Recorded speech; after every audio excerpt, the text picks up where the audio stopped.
Okay, well, welcome to the Karuna Life Podcast. For those who don't know me, my name is Gina Kitzmiller.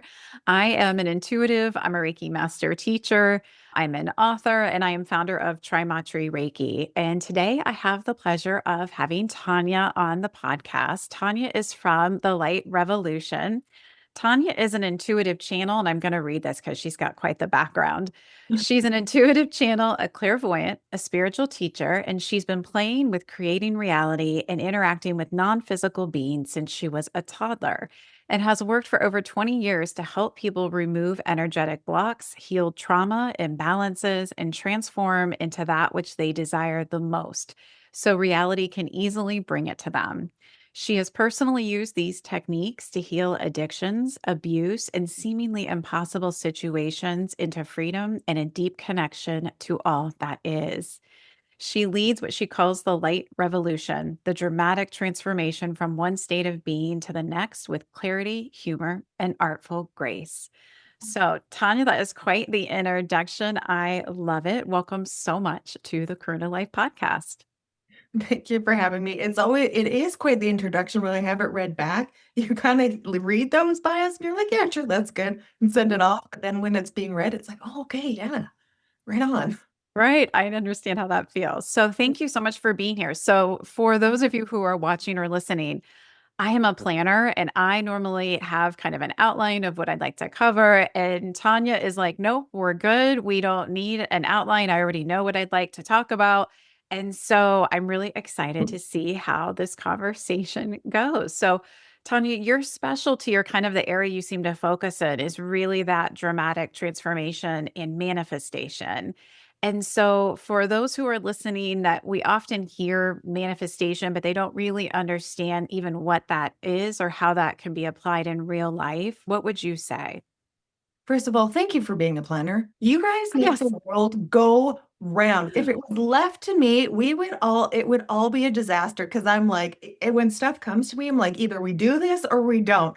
Right. And I'm always calling people like last minute, like, you got plans? They're like, yes. I'm like, why? Why would you have plans? We got to do stuff right now. So thank you for being a planner. You're very welcome.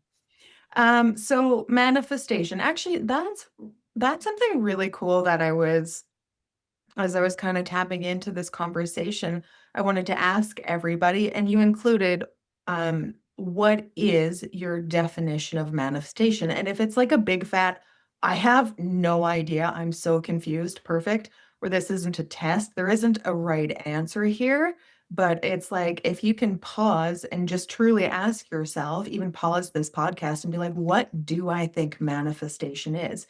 Is it something I have to work towards? Right? Is it something that I have to cause? Is it a natural byproduct of who I'm being? Is it this really cool theory that I'm starting to explore? Kind of pause here and think of like, what is that really? And then if Gina, you want to tell us what your definition of manifestation is? Goodness, that's a good question. I hadn't really, to be honest, I'm like off the cuff. So what I for myself for manifestation, it's alignment. And I believe when we are in alignment, we magnetize towards us that which we desire. So I think sometimes we have what I would say kind of heart desires. And I think those are the ones that typically manifest, at least for me. And then there's sometimes those head desires, right? Like, oh, I would like this. But like, if there's not a lot of heart energy for it, then those are the ones that I don't feel like that come in as easily, at least for me, because I think there's not really an alignment there. It's just a like, I would like to, if that makes sense. So, but I would love to hear what is your definition of manifestation?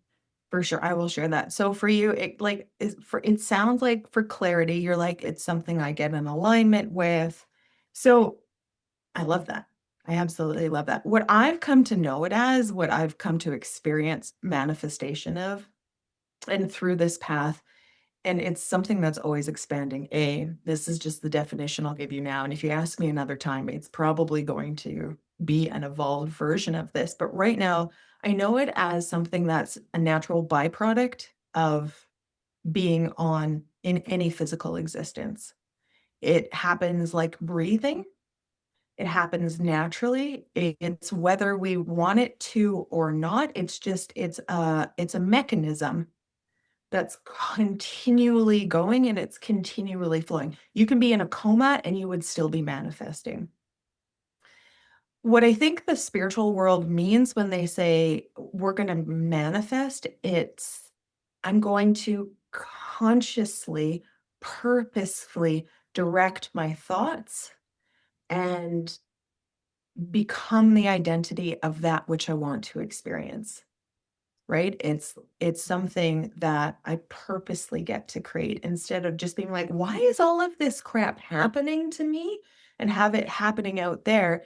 It becomes an internal and eternal state, but we realize that the direction of our thoughts actually have an influence on reality around us, that the state of how we interact with our world, with our own personal universe, how we interact with that has an outcome. It's like a cause, not necessarily a cause and effect, but when I do something, like I get a response back from the fabric of reality that's around me. Like it's an interactive game is what That's a manifestation. good way to look at it. I like that.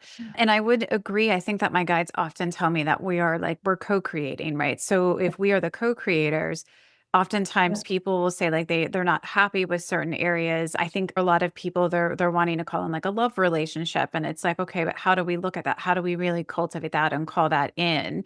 Right. So that would be one of my questions. So let's say someone has a hard chapter, right? Something obviously things happen, a loved one could pass away, something bad, you lose your job, something bad happens and you think, gosh, I did not ask for this, Tanya. I didn't create this, right? So for those people, what would your kind of response be to how to explain to them? 100%. That's actually a really big topic. So if I'm going to simplify it though, there's basically two ways we can look at things: through love or through fear, through the soul or through the human. The human looks through stuff. Its perspective is I have to do something in the world around me to get a result. And bad things can happen that are outside of my control. And it's not that you're responsible for the stuff, but standing in your soul's point of view, standing in complete love is radical responsibility for absolutely everything that's going on. Now, this doesn't mean if a loved one passes away, it's your fault and that you created that. It doesn't mean that if there's a tragedy or a trauma or something hard, that it's like, "Oh, yay, I created that." That's not the case at all, but it's a soul will take that and understand that there's something there for the growth, that while a human wouldn't consciously create that, wouldn't purposely go out and look for that, a soul understands that there's an experience there to be had, there's some kind of growth to be had through that kind of experience that's going to not only expand the soul, but expand the entire universe as well. And their souls aren't afraid of adventure. They're not afraid of limitations because they're unlimited beings, right? Being down here, being focused, it's kind of hard to remember that. So when somebody is going through a really hard time, no, it's not your fault that you're going through that. But on some level, your soul knew that there was a challenge here for you to interact with, and there was some kind of growth that it couldn't experience without that situation. And I would also, do you think some of it has to do with free will? Because as you were talking, I was also thinking, obviously I can control myself for the most part and making my decisions, but then sometimes also when things happen, it's because I can't control someone else's decisions, right? That's their game. They're the ones that are at the controller or driving the car, so to speak. And so their decisions oftentimes might be what their soul needs, but it might not necessarily be in alignment with what I would really like for them as Gina, right? On my soul, I get that. On the soul level, it's wonderful when we can go up and we can see the bird's eye view and you can be a little bit more neutral of like, oh, okay, I can understand that. But for those of us that are down here incarnated, oftentimes that can be also hard, right? I can control myself, but I can't control what other people do or what their experiences are. So that was kind of coming to me as you were talking. But yes, I love that when we can take like the higher perspective. So what tips or advice would you have for someone that is trying to really take ownership of, okay, if I am going to be the creator of my life, where would you say that they should start in order to be able to do that? How do I create like the life that I really want versus feeling? And I know oftentimes, I think a lot of people can feel this way, where you feel like the waves of life are just hitting you and it's one thing kind of after another, and it's hard to find that center. So, is there anything you would suggest for them if someone's first starting out and they're like, I don't even know where to start with creating my life? Yeah, I do wanna touch on the free will part, though. That's that's such a fantastic part. Your free will is mostly with the thoughts that you choose to think and the perception you hold and the way you feel. That's your free will and your free will to take any action. So we can get guidance, we can have internal guidance, and we can have the free will to ignore it. And we've all kinda been there where we're like, "I'm gonna ignore this," and then you try to do it anyway, and it doesn't work out for you, and you're like, "Crap, I knew I shouldn't have done that, but I did it anyway." And other people have the free will to follow their guidance or not. It's kind of the ultimate test in detachment.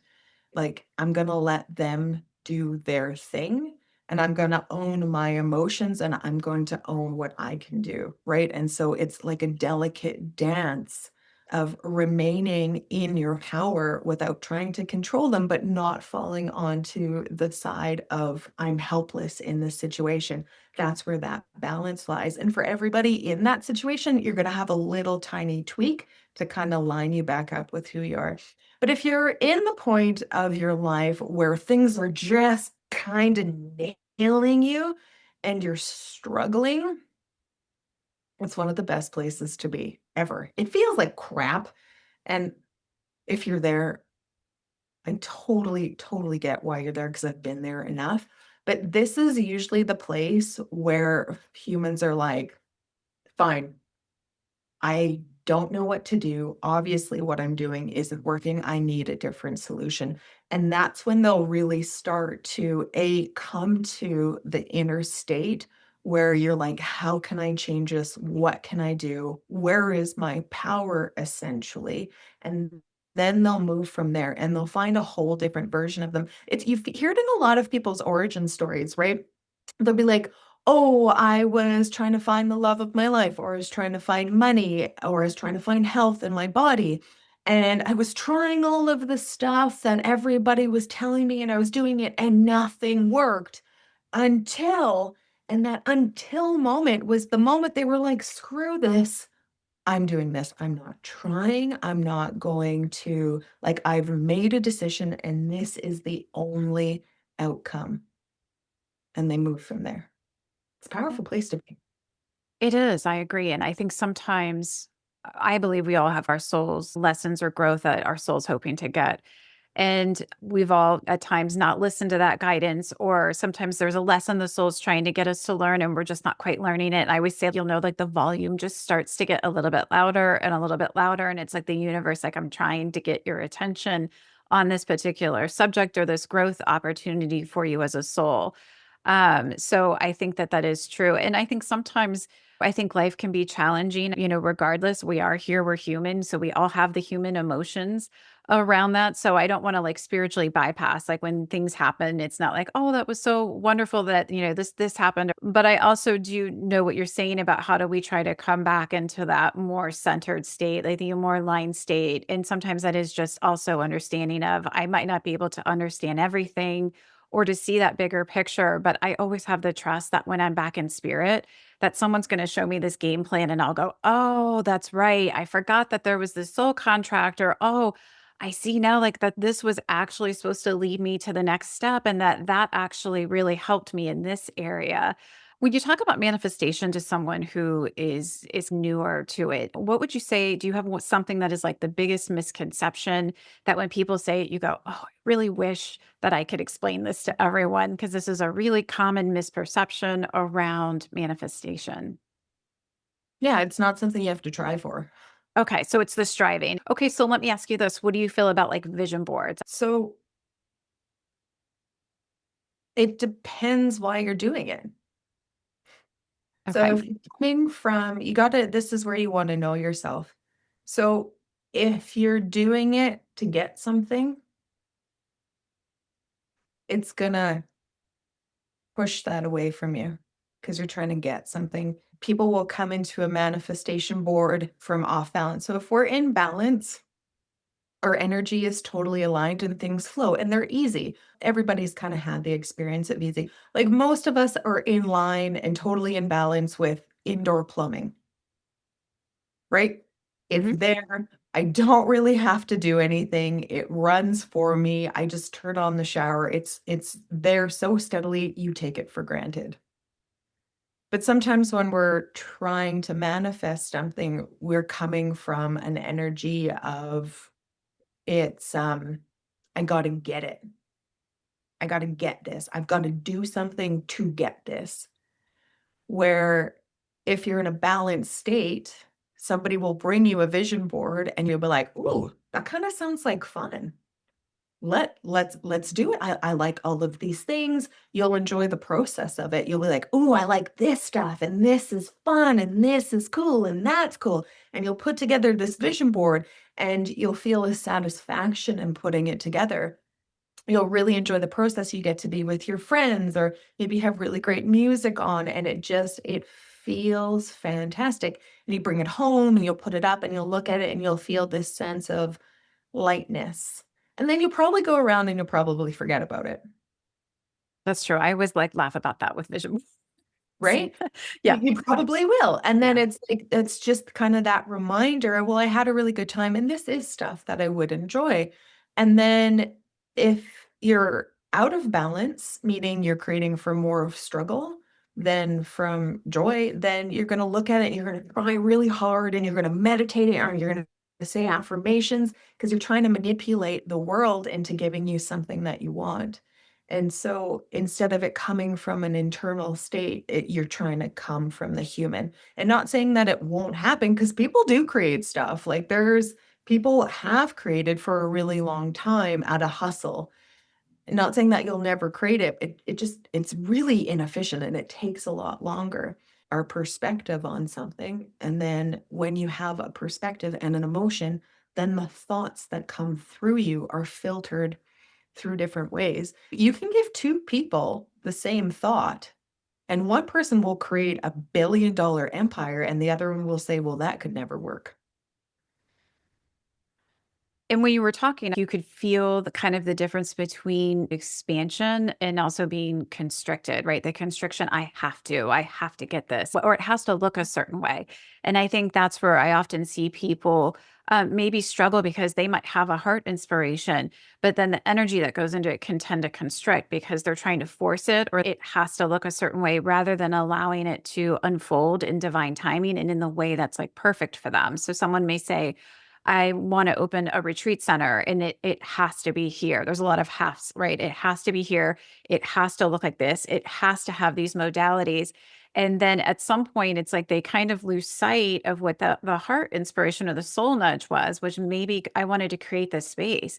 Maybe it was someplace completely different, or it was with a different population. It looked very different, but then we can kind of sidetrack into this like have to, and it feels very tight rather than simply allowing it to unfold as it's meant to unfold. Or we can often, and I'm sure you see this too, put like the time constraints, right? I see this all the time with like love interests. Like I have to meet someone and it needs to be by this time or by this time next year. And it starts to put that kind of constraining energy around it. Does that make sense?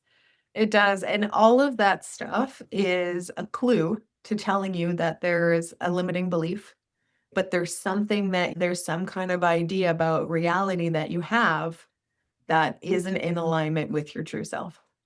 I like that. It does because it's kind of almost like you're fighting it in some way. It's like you have this really great thing, but then there's this area of resistance. So, how do you encourage people to really find that alignment? Is it just through allowing? Is it through taking time to be in silence, to sit with the soul? What would you recommend? I don't know if I should tell people this. Like, I'm going to tell you this, but you got to ask yourself if you're ready for this answer because it's if I tell people this, they're like, "Okay, whatever." I'm like, "I'm gonna give you the secret sauce." And I'm like, "Can you handle the secret sauce?" And they're like, "Yeah, yeah, yeah." And then they're like, "Oh, crap. That's it?" People almost want it to be harder than it actually is. Play. Go play. I would absolutely agree with that 100%. Go play. That is the secret sauce. And then people are like, "What are you talking about?" No, like, I want a five-step program. I want that to be harder than it actually is. But play, being playful, so when I say being playful, I don't mean being childish. But being playful is being in a state where you have no attachment to outcome, where you're doing something just because it feels good, just because you love it. You're fully immersed in it. Your attention is there, right? You're not doubting it. You're not judging it. If it looks like crap, nobody cares. You're not there to impress anybody with it, but you're just there. You're having fun. You're open ended and it expands itself. It can become something else. You can take one thing and turn it into something else, and you play and you play and you play and you get into that state. That is the highest state, the highest vibration I've ever found on this planet. I've never found anything more in tune with the now or the quantum field or our true sense of self other than being playful with something. It's this extraordinary power that's it's kind of been beat out of us by the school system, right? They're like check mark X, right? You have to sit, you have to, this is when you can play, or stress and all of that stuff takes us away from that. But it's our ultimate state of creation. No, I absolutely agree with it. And I think it's the heart. I think when we can play, then we can come from joy. And then there's no constraints, there's no restrictions around it. You can kind of get out of all of these boxes that society puts us in and start to really think outside the box and be like, gosh, this is how it's always been done. How can I do this differently? How can this look differently? And I always encourage people, I always say there's breadcrumbs, right? So if you start to follow the one thing that brings you joy and you play and you start to lean into it, then that will lead you to something else. And then the universe allows it to gently come in and unfold. But if we're tight and constricted and it has to look this certain way, it has to fit in the box, right?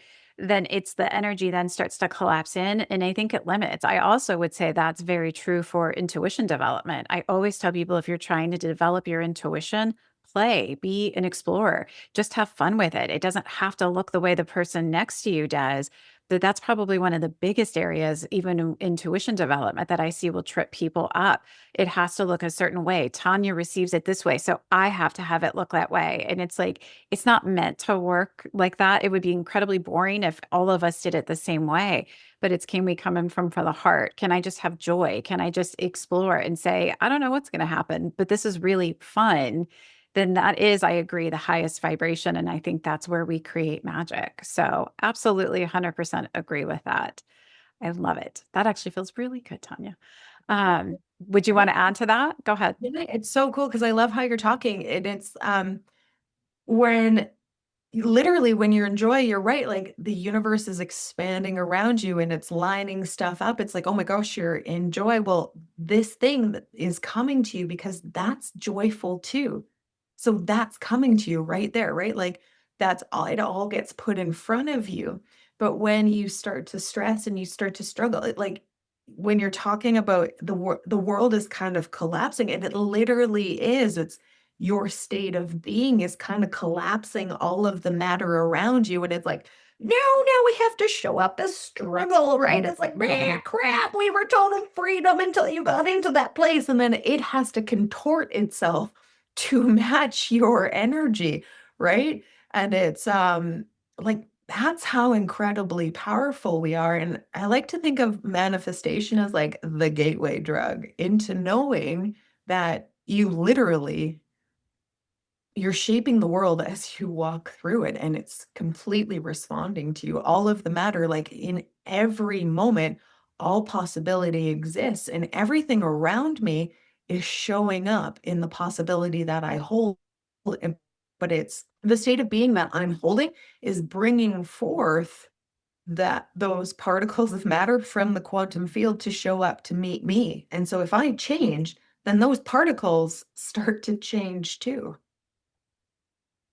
Yeah, that's amazing. I love that. And you really do see this like reflected if you start to pay attention to stories. And I love to hear like backstories on people. But when you start to pay attention, so often those people, they usually say, like, I don't know, it was just kind of fun, right? I don't know. I wasn't sure what was going to happen because I just thought it was fun and it started as this and then it grew into this big thing and you can see the lightness around it. It was so fun and maybe I started with this idea and over the years it completely grew and shifted and it turned into this. And if you had told me it would be this, I never saw that coming, right? I started over here. And I think that's really the magic of the universe. I think that's the magic of play. And I think that too often, and I agree, I think the school system, and we'd have a whole other podcast on that, I think is going to, it has a much needed upgrade coming, right? That's probably the softest way I could put it. And I think that also we've been told that our imagination is not powerful. And I think imagination is incredibly powerful, right? Like we all should be daydreaming and having fun and just being in the moment. And earlier, when you were talking about having a plan and how for you, you're like, yeah, if someone shows up, that's great. Then I'll do a vision board because I feel like doing it. I love that because I thought, oh my gosh, but she's really in the present moment. She's not worried about like next week, next month. It's like if I'm here and I can really be in the present, then I'm going to go with what feels good in this moment rather than have to have this like very set schedule. And I just, yeah, that was really inspiring when we were talking about that earlier. So thank you for that. You're welcome, but please don't stop planning. We need guys like you. Well, I don't know if that's going to come out of my nature, but yeah, I try to keep it balanced. I like that. Is there any areas else that you'd like to talk about or you feel called to like share? Well, I it's really it's your state of being is everything. It's your state of being, and I think when people are new to this stuff, and I certainly was, I certainly walked through this as well. We get so excited by all of the stuff that will overcomplicate it. But up until this point, you've been naturally manifesting, right? Not just the crappy stuff, which your mind will have a tendency to remember, but the really, really great stuff. The really, really great stuff. And it's a journey of self-awareness. It's like it doesn't sound really cool and it doesn't sound like it's like, oh, that's going to be life-changing, but it the way reality works is quite a bit more simple than we let it be, and we're not meant to know absolutely every detail and say you're right and you're wrong and all of that junk. It's really kind of what's for you is going to light you up and what's not for you isn't going to, right? You just will be like, me, shme, I don't need that. Unless it pops up. If something's popping up in your world like 3 times, pay attention to that. There's probably something there for you. For eons, my world was like, triathlons, do triathlons. I'm like, ugh, no, I don't want to do that. No, get out of here. I don't want to do that. And then begrudgingly, I took it on. It's like, wow, isn't the coolest thing ever? Yes, sometimes it has to come back around and come back around before we kind of get that. So, what would you say for people? Because I think one of the common things that comes up around just manifesting or co creating our life with the universe is when something doesn't happen in a specific time frame. So let's say I'm like, oh, this is great, Tanya, and I'm really focused on I'm just playing and I'm being very carefree about this and I'm not seeing any changes yet. So what advice would you have for if someone's having that experience or it's not happening in like a time frame that I expected it to happen in?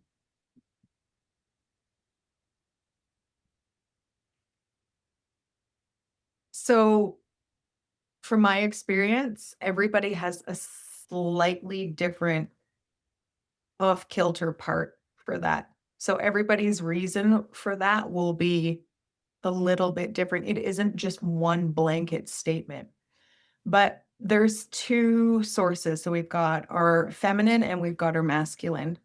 Masculine is directing. Right? It's like, this is what I'm going to do. This is what's getting done. It's like this state of knowing, and you can't be swayed from it. The feminine is really receptive and it's intuitive, and ideas come to it, right? It's kind of like I've got this vision that I'm holding steady. And if either one of those are out of balance, then you're going to have You're going to have stuff that's not coming to you as fast as you want. So sometimes if it's not coming to you, it could be that you've gotten a little lazy, right? And you're kind of like, the universe is going to give this to me. And you're not taking responsibility for your flowing of your thoughts and creating your state of internal being. Sometimes it's going to be, right, like a whole, um, I expect this to happen right here, right now. Give me what I want. But you haven't matched the internal state to it, right? So it's like, you're like, you give me this so I can feel this way. But in reality, meaning it's going to show up for you, it's like you get to become that so that it's there. And there's the paradox here is because when you become something, you don't need that outer anymore. You don't need it. And so you're like, "Oh, shit, like, I don't need this anymore. I'm just it." And then it shows up. So it's a tweaking. Yeah. And so it sounds like from what you're saying, it reminds me very much. So I practice Qigong and I love traditional Chinese medicine. But they talk about the yin and the yang, right? It's the yin, the intuitive, the softer side, the feminine, balancing with the yang energies. And those can get out of alignment. And I've never thought about that towards manifesting. But when you describe that, I went, oh, like that actually does make sense, right? Either we might be trying to approach it maybe too young. I have to force it. This has to happen and not allow enough of the softer, feminine, intuitive, allowing it to flow. Or we've gotten too lost in the intuitive. So now I'm staying maybe in that creative space, but not actually doing the steps that would implement it to bring it into the physical. And I've never heard it explained like that. So thank you. That's one I'm going to tuck away because I hadn't really looked at it that way. And it makes total sense the way you were explaining it. So, Tanya, so I know we're kind of coming up on time and I want to be respectful of your time. Can you tell people a little bit about your work if you have anything kind of coming up and where they can find you? You can find me at thelightrevolution.ca. And you can find me on YouTube too, under the dot light revolution. Perfect. Well, I will put all of that in the show notes as well. And this has been a really great conversation. So, can you talk a little bit because you do summits, correct? Do you do those every year? And can you explain a little bit about what those are and if you have one coming up? So I don't have one planned right now. I do them under different names. Sometimes they're about what does it take to love your energy. Sometimes it's healing childhood traumas, but it's the summits are a gathering of a whole bunch of incredible speakers kind of talking to one topic and giving people like this really great sounding board of different perspectives and what you can do to kind of move through that. And then the podcast that I'm doing, which is going to be, we're going to be working on that right away here, is just like a kind of a twice a week conversation thing where people are bringing you extraordinary conversations. Oh, I like that. So, what is the name of your podcast? Is it The Light Revolution? Right now, yeah, who knows? I don't know. I'm too creative to keep one name. I play around with it a lot. So sometimes it's Light Revolution, sometimes it's Love Your Energy. It depends what guides me. I like that. Okay. Well, thank you so much for being on and sharing your time with us. I really appreciate it. My pleasure. Thank you for having me.